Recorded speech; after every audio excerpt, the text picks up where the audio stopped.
Aujourd'hui, être la dirigeante de 1836 et avoir cette vision très forte pour la pérennité de toutes nos belles PME sur le territoire.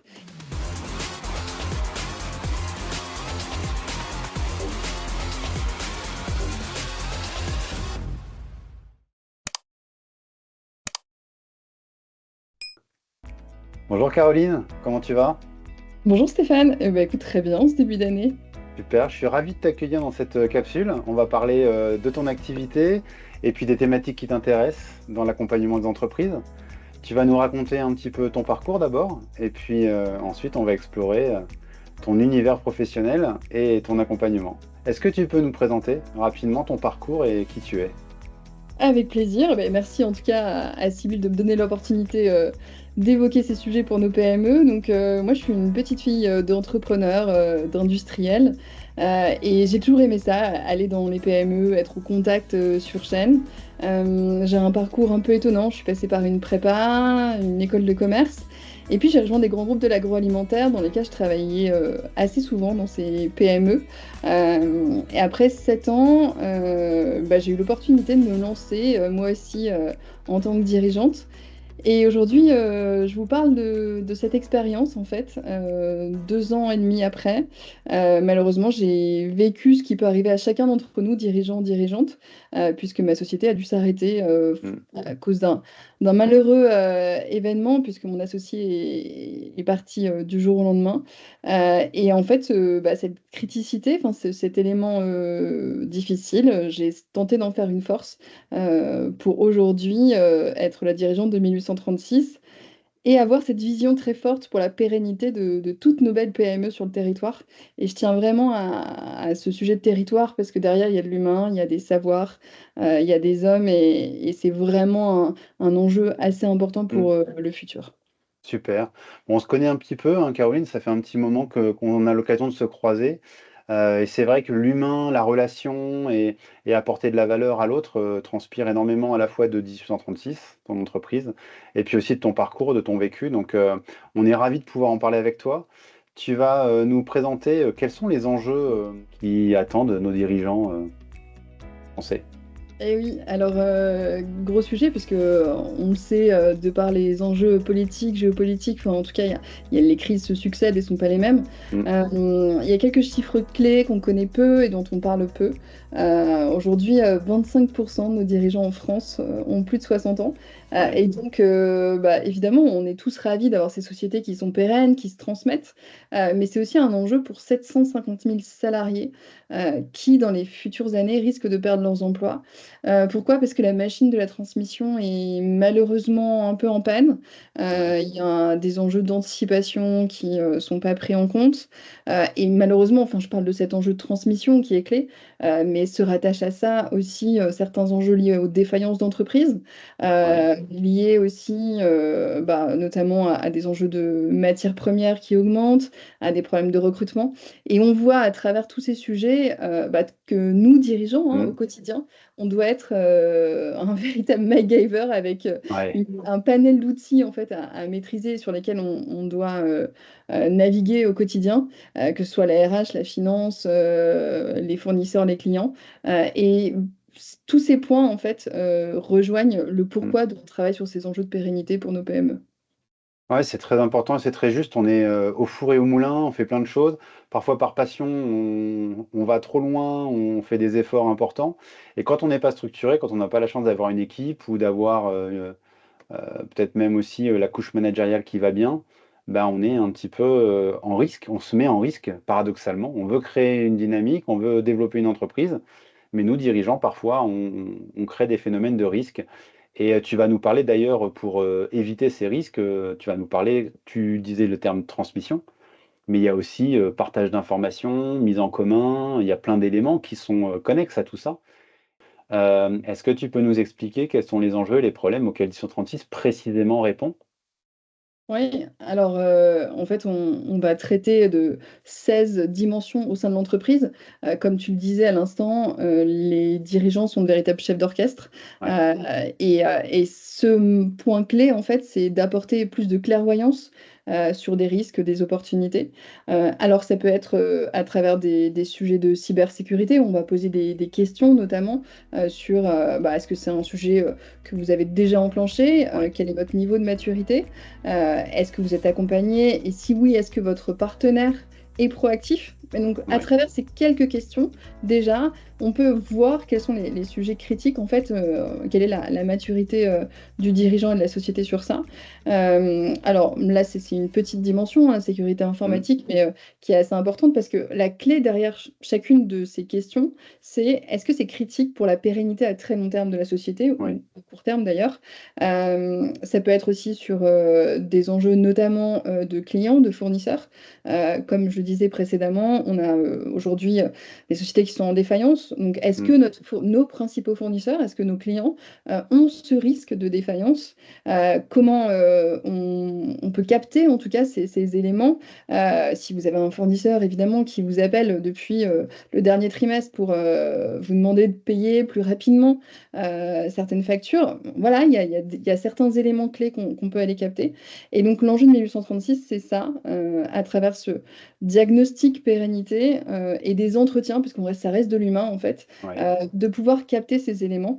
Et je pourrais évidemment te citer des exemples clients, enfin aller beaucoup plus loin, mais de faire en sorte d'apporter cette clairvoyance sur les sujets critiques, et puis qui sont aussi des opportunités, parce que quand on fait ces entretiens avec un dirigeant, il y a une relation de confiance qui se crée Oui, forcément. Et puis, quand tu vois le ou la dirigeante qui note sur son petit bloc-notes au fur et à mesure les sujets, ben, voilà, il ne s'agit pas uniquement d'apporter des solutions à moyen long terme, mais mmh, aussi de se poser des questions et de ne pas être dans le quotidien et l'opérationnel, ouais, la tête dans le guidon en fait.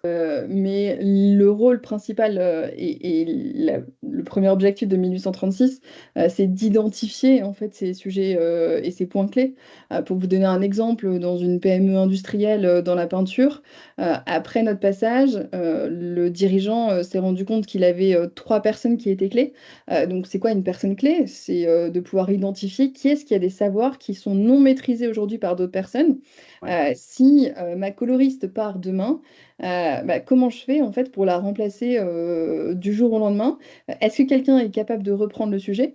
En fait, non, parce qu'elle a ouais, développé une expertise qui n'est pas dépendante des machines qu'elle utilise, mais elle a tous ces petits gestes, ces petits éléments au quotidien qui font que elle fait son métier à merveille et que ça roule depuis 8 ans.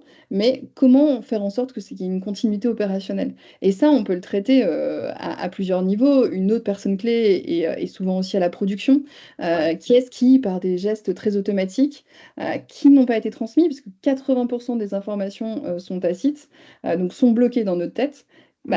qui maîtrise en fait une partie du business, une partie de l'opérationnel, et qui pourrait être mis en danger. Alors, mais l'enjeu est de prendre de la hauteur et d'avoir cette clairvoyance pour identifier les risques. D'accord, et donc ce dirigeant, que tu accompagnes, il va arriver à cartographier ou à identifier, ses compétences, ses savoir-faire et ensuite tu vas l'aider à en faire quoi? Tu vas documenter un savoir-faire, par exemple? Tu vas l'aider à écrire un processus ou à former des collaborateurs? Est-ce que enfin, ma question, elle devrait être plus ouverte d'ailleurs, c'est est-ce que tu proposes un plan d'action derrière ton diagnostic? Et de quel ordre il est? Si tu peux donner quelques exemples, d'actions consécutives? Ouais. Alors en effet, il faut faire la part des choses entre cette première partie de diagnostic, qui permet de relever les éléments saillants, hein. Ça peut Ouais, être, un élément, lié à l'assurance, vous avez pas mis votre RC Pro depuis, 99. Bon, il se trouve que si demain il y a un sujet, l'indemnisation sera pas, au même, enfin, donc on va vraiment détecter des points d'accord. assez divers, et pour te donner un exemple précis, donc si je continue avec cette PME industrielle, l'enjeu a été de proposer derrière un processus de capitalisation. Capitalisation, ça veut dire quoi? Comment on fait en sorte, d'intégrer une partie de ses savoirs ou des gestes? Et donc là, on a fait intervenir un partenaire. Donc l'idée, c'est de pouvoir dire aux dirigeants, il y a ces 2 personnes, ces 2 consultants, entreprises, outils, qui pourraient être intéressants pour vous. Et puis après, soit le dirigeant a besoin de nous pour, le guider, soit il travaille directement avec ces 2 entités. En l'occurrence, là, on a continué ensemble pour, pouvoir le guider et aller plus vite aussi sur le processus. Donc en fait, on est en mesure non pas de dire aux dirigeants, à la dirigeante, passez par tel process ou faites ça, mais voilà, les options qui Mmh. peuvent dérouler après sont celles-ci. Et puis, à vous aussi de prioriser, parce que, en fait, l'intérêt du diagnostic, c'est de révéler ces éléments critiques et puis de créer des opportunités. Pour un client, par exemple, il s'est rendu compte que, eh ben, il avait besoin d'une couche managériale supplémentaire, donc un directeur commercial. Ouais, Euh, d'accord. et 3 mois après, il avait commencé les processus. Et puis maintenant, à la fin de l'année, il nous a annoncé qu'il avait embauché un directeur commercial qui avait l'air d'être en phase avec la société. Donc, c'est aussi des opportunités pour faire en sorte que Mmh. la société soit en croissance et continue à aller dans le bon sens. D'accord. Ce que je trouve très, structurant et rassurant finalement dans l'approche que tu proposes, c'est qu'à un moment donné, tu évoquais des sujets qui me faisaient penser que tu redonnais de la place à des détails. La coloriste, dont on se soucie plus du geste tellement elle le maîtrise. Donc il y a ce côté un peu rentrer dans le détail et reprendre conscience des éléments de détail qui est très, c'est très factuel, ça parlera à n'importe qui, hein, un commerçant, un industriel, un artisan. Hem Et en même temps, l'exemple avec le commercial, le directeur commercial révèle à quel point repenser aux détails redonne une capacité de recul et de structuration, parce que finalement, la recommandation que tu as faite et qui a été suivie par le dirigeant, c'est éminemment structurant que de mettre une direction commerciale, là où il y avait peut-être que des commerciaux terrain, très doués, mais finalement pas managés. Enfin, je j'interprète pas la situation, mais on se rend compte qu'il y a à la fois, voilà, une couche qui est dans la dimension détail et cet apport stratégique que tu vas apporter, par-delà et ça, c'est super parce que je pense que ça défend réellement cette notion de pérennité. Parce que la Mm. pérennité, ce que je trouve assez paradoxal avec ce terme, si tu me permets on va dire l'analyse, c'est que la pérennité, ça renvoie à un temps futur qui est pas forcément palpable et en même temps, ce temps futur, il est palpable à travers chaque moment qui passe. Le geste que tu fais de manière machinale, au présent, il a déjà un impact sur la pérennité de ton entreprise et c'est vraiment l'histoire un petit peu des dominos, quoi. C'est que si tu enclenches un savoir-faire, que tu le développes, que tu le documentes, que tu le pérennises, finalement, de bout en bout, c'est l'entreprise, dans son ensemble qui grandit. Donc je pense que ça parle à beaucoup de Pardon gens. de te couper, mais c'est exactement ça. Les sujets sont diffus et un peu, enfin, divers en fait. Le Ouais. dirigeant ne peut pas avoir, enfin, maîtriser tous les sujets. D'où l'intérêt d'avoir, enfin, Sybille par exemple qui peut t'accompagner, notamment. Alors, je fais pas de l'autopub pour vous, de l'autopromotion, mais de se dire bon, bah là, je suis entre de bonnes mains et je sais que vous allez m'accompagner à vulgariser, à aller vers ces sujets. Mmh. Et nous, notre enjeu est presque au-dessus de nous dire, on pallie pas au rôle des experts qui maîtrisent leur sujet, Ouais. mais on va détecter quels sont ces thèmes clés et après de pouvoir se dire, bon, bah, à moyen terme, c'est Sybille, c'est Mmh. une expert au niveau RH, ou c'est telle Mmh. personne qui pourra vous aider sur Ouais. la logistique. Enfin, voilà, c'est de faire en sorte d'éclairer. Et puis, si on revient à cet enjeu de pérennité, c'est aussi bah, la transmission. Enfin, plus une société va bien, plus elle sera valorisée, donc valorisée financièrement et puis Ouais. pour ses personnes clés. Et puis, bah, c'est faire en sorte qu'elle puisse être transmissible à très long terme. Donc, c'est un cercle vertueux en fait de bonnes actions qu'on peut mettre en place. Complètement, ouais, complètement. Tout à l'heure, tu évoquais le fait que c'était un peu en panne la transmission en France. Est-ce que c'est un sujet, de sociétés qui sont pas en assez je vais dire des termes un peu bizarres, mais est-ce que c'est des sociétés qui sont pas en assez bon état, en assez bonne structuration pour être bien valorisées et Alors en fait, je dirais qu'il y a plusieurs niveaux. ouais, L'un des sujets, c'est que les pouvoirs publics ne se sont pas encore emparés de ce sujet clé. ouais, Et on le voit aujourd'hui au Japon, hein. Enfin, on fait vraiment un pas de côté asiatique. Toutes les petites structures qui ont des dirigeants qui sont encore plus âgés que les nôtres. Aujourd'hui, bah voilà, il y a un homme qui s'est emparé du sujet et qui fait fi au pouvoir public et qui transmet ses sociétés. L'Allemagne vit ça de manière un peu plus positive grâce à des sociétés familiales, d'accord. un sujet qui est pris à bras-le-corps. Malheureusement, en France, bah, ces dernières années, il y a eu un gros levier sur la Startup Nation, mais on pourrait aussi penser cette PME Nation et remettre ça au goût du jour. Un deuxième, il faut quand même s'imaginer, et ça souvent, bah, nous en tant que dirigeants, hein, moi je suis aussi maman de 2 enfants, Mmh, on se dit que notre société, c'est comme nos bébés, enfin, c'est le troisième enfant qu'on peut avoir, qu'on déploie, auquel on pense nuit et jour. Et puis, un troisième sujet pourrait être le fait que ces dirigeants ont la tête dans le guidon. Ils se Ouais. disent que au quotidien, il y a toutes ces problématiques dont on parle depuis le début de notre conversation, hein, parce qu'en fait, il y a la machine de production qui vient de tomber en panne, il y a tel stock qui n'est pas arrivé, il y a tel problème de livraison. Et puis, c'est un sujet qui passe sur lequel on se dit oui, il faudra que j'y Mmh. pense. Oui, c'est pour les années à venir, sauf que ça s'anticipe. Une transmission qui se passe bien, ça a été anticipé à minimum 2 ans à l'avance. Et puis ça permet de mieux valoriser la, Mmh. la revente, hein. Aujourd'hui, il y a beaucoup de repreneurs sur le marché qui ont du mal, qui mettent beaucoup de temps, environ 1 an et demi à 2 ans pour trouver une entreprise. Ouais. Et puis après, les processus administratifs et financiers sont extrêmement longs.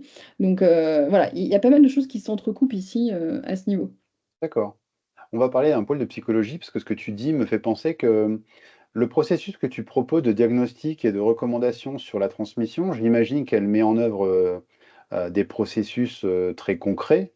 Encore une fois, hein, que ce soit autour de la gestion de la documentation, structurante de l'entreprise, que ce soit sur la délégation et la connaissance des bons rôles, de qui fait quoi, et cetera. Ça doit apporter, j'imagine, ça doit diminuer la charge mentale du dirigeant pendant son activité. Une fois que c'est mis en œuvre, j'imagine les vertus, immédiates avant même transmission. Est-ce que tu mesures ça? Est-ce qu'ils le mesurent quand tu les accompagnes? Ouais, alors, exactement, enfin, tu touches un sujet, et je pense à un dirigeant client qui m'a fait un très beau témoignage, avec ses vœux, et qui me disait que il était persuadé d'être une société mature et c'est le cas, hein, en termes de Ouais, cybersécurité et autres. Franchement, c'est un dirigeant d'une maturité comme j'en ai rarement vu, qui prend du temps sur la stratégie, qui prend de la hauteur et qui a appris la prestation de diagnostic pour se challenger. Enfin voilà, il ouais. se demandait ce qu'on pourrait bien trouver. Et il a été assez étonné de découvrir ce qu'on a trouvé. Pour vous donner un exemple, c'est un dirigeant qui est parti à l'export, pour lequel 40% du chiffre d'affaires est réalisé à l'export. Et ça repose sur un fichier Excel. Mmh. Personne ne sait comment c'est fait, comment il Mmh. arrive à trouver ses fournisseurs. Personne ne sait où est ce fichier Excel, parce que personne ne sait que c'est dans le fichier Excel et pas dans le CRM, puisqu'il est le seul à gérer cette partie-là. D'accord. Les autres commerciaux s'occupent du national, enfin de la France.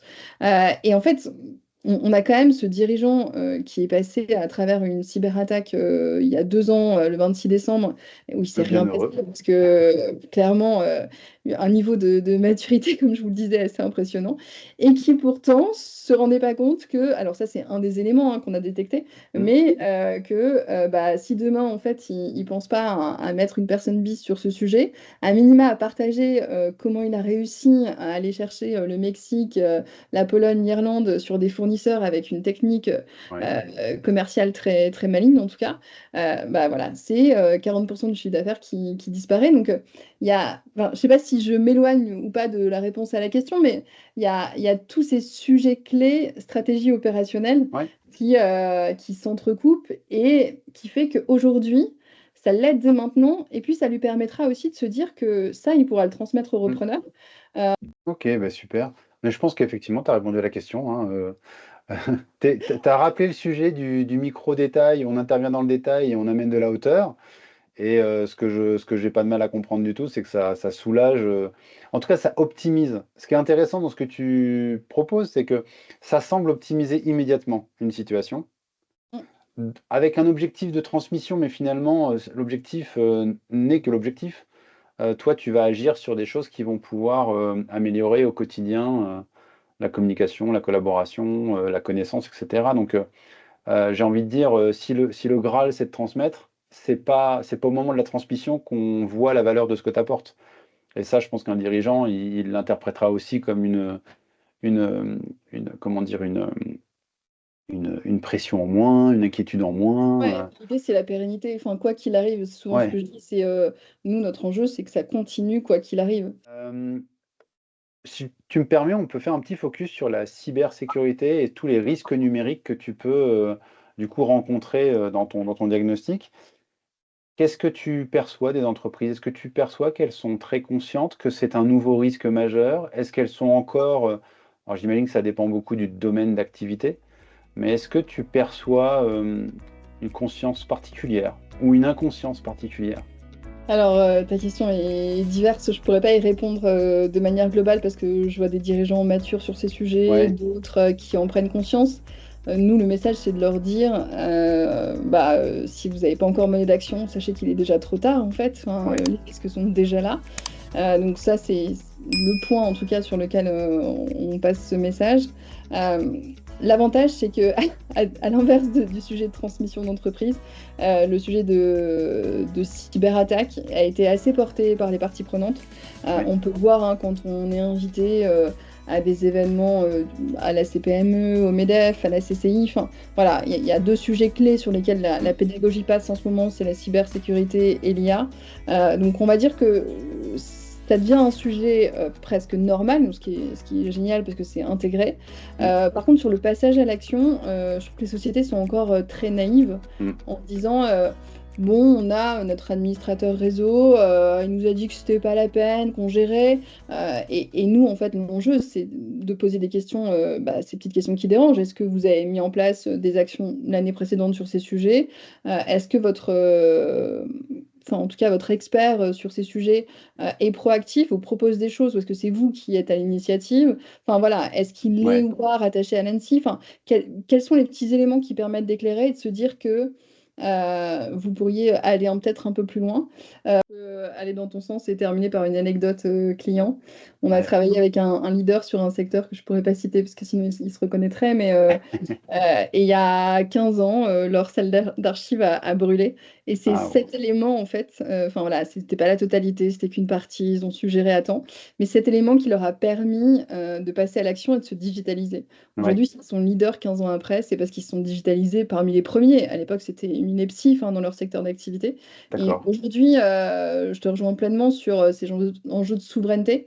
Ceux qui prendront le pas, c'est ceux qui se feront sans doute pas attaquer, qui subiront moins et puis qui seront toujours dans ce sujet de prévention, Mm. d'anticipation et plus forts pour l'avenir, en tout cas pour envisager l'avenir, quoi qu'il se passe. Et voilà, moi je conclurai là-dessus, c'est que je trouve que ton service, il est pertinent dans son fond et dans sa forme.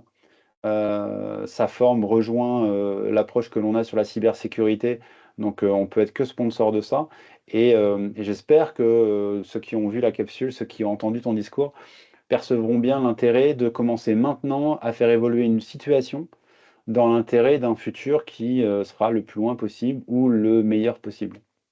Exact. Ouais. Voilà. On est les compagnons de PME et surtout en toute humilité, c'est le mot-clé que tu as cité. Ouais. Ouais, c'est ça, ouais. Bah, de toute façon, les choses vont évoluer, les risques vont survenir et puis, les questions qui nous seront posées seront parfois, nouvelles, donc il faut aborder les choses avec humilité et puis, encore une fois, intelligence dans le sens, aller chercher les solutions, aller chercher les réponses, pas prétendre les avoir, trop instinctivement. Mm. Et juste, si, je pouvais te demander, est-ce que tu aurais un conseil ou est-ce que tu voudrais souffler à l'oreille d'un dirigeant quelque chose, en conclusion?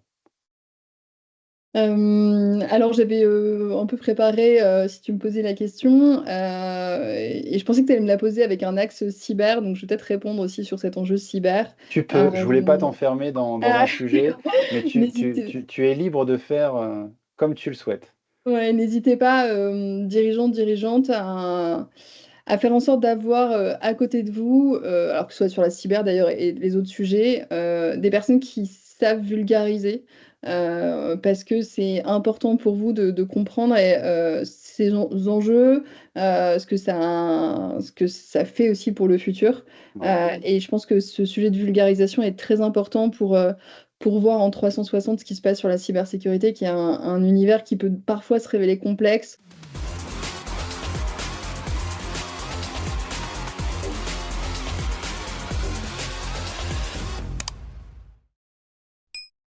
Donc je te rejoins parfaitement. Bah, écoute, c'est pour ça qu'on est ensemble, dans cette capsule et merci à tous les 2. Merci à Sybille pour ce travail aussi que vous faites parce que, enfin, vous êtes des, vulgarisateurs, hein, sur ces sujets donc Mmh. c'est clé. Mmh. Ouais, je suis d'accord avec toi. Écoute, je te souhaite le meilleur. Je te remercie pour le temps que tu m'as consacré et puis, ben, on échange, au plaisir quand tu veux et puis, ben, très, très bonne, fin de journée à toi. Merci Stéphane, à très vite. Ciao, bye. Bye.